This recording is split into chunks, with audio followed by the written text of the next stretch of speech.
Viewer discretion is advised.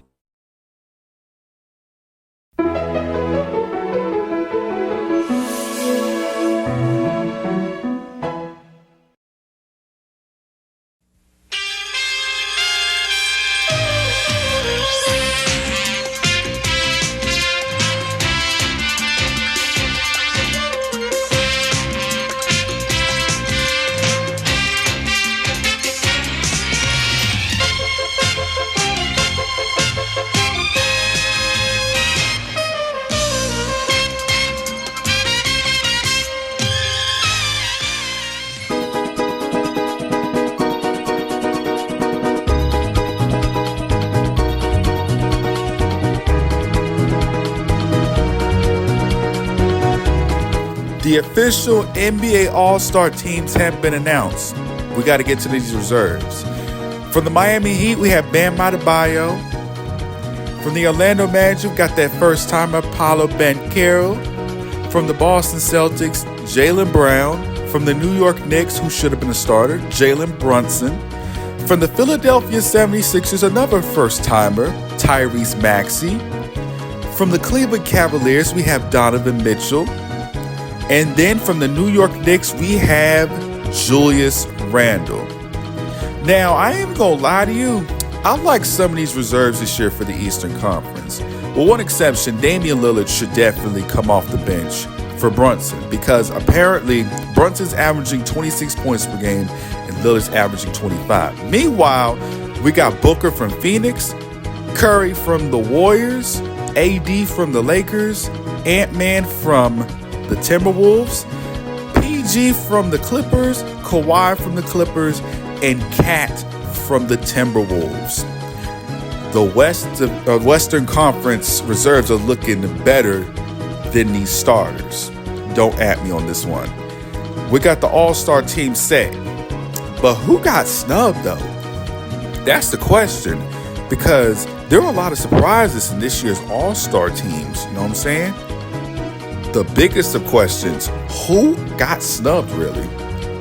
Because there are a lot of players who are mad or probably confused on why they didn't make it. You know what I'm saying? But don't take that to heart, because you got the fans. You don't need the media, because the media are a bunch of lies nowadays, because being the greatest is just a lie. All right, the All-Star snubs. Who got snubbed this year?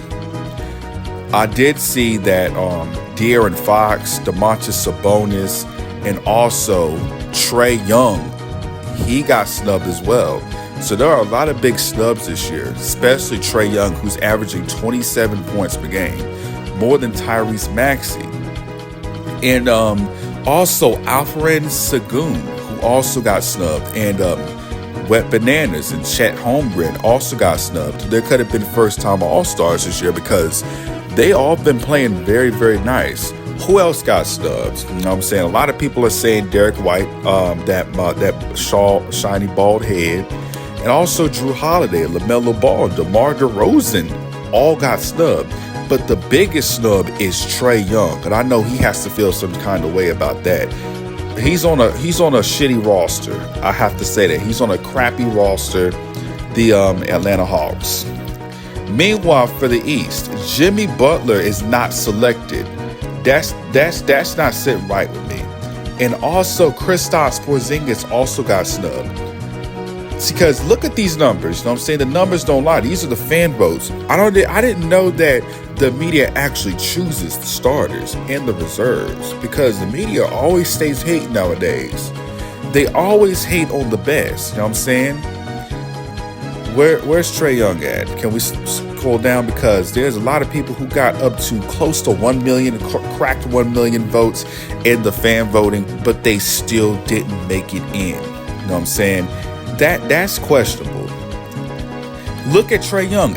He had 2.2 million votes, and meanwhile Maxey had 1.4 million. So basically, somebody behind the scenes must have switched these votes out.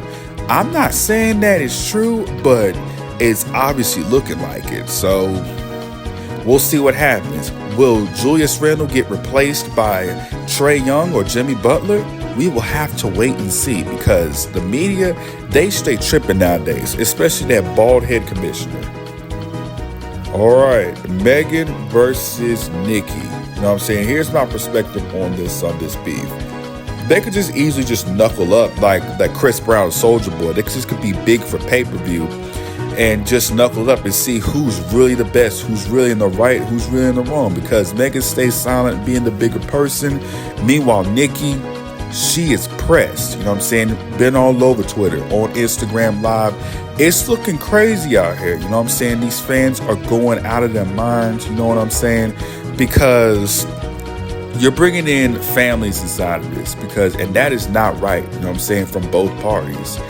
I'm not saying I'm choosing sides, but because if you choose a side, then all of a sudden, then basically you're just definitely in danger. You know what I'm saying? You have to be careful out here on choosing sides nowadays. That's what I've learned today and what I've learned over these last few days. You know what I'm saying? That's just my retrospective. Just get into the boxing ring and settle this. You know what I'm saying?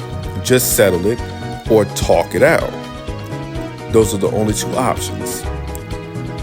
The trade deadline is near. All-Star Weekend is near. And the biggest team that everyone is focused on is the Los Angeles Lakers. The Lakers should have never broken up that 2020 roster. They could have repeated. They could have went back to the finals back-to-back years or made it like a 3-time trip to the finals. You know what I'm saying? But the general manager of the Lakers doesn't have any brain cells. Yeah, made the Western Conference Finals last year. But the Lakers, they are like in the play-in territory. You know what I'm saying? They've been in the play-in territory for 3 out of the last 4 years. You know what I'm saying? They were the number 1 seed in 2020. And y'all may have dismantled the Memphis Grizzlies, but Dillon Brooks is still in y'all's head. Y'all need to get over Dillon Brooks, and y'all need to wake up and use that fire. Stop falling for his tricks and his traps. It's going to be very interesting to see who the Lakers trade.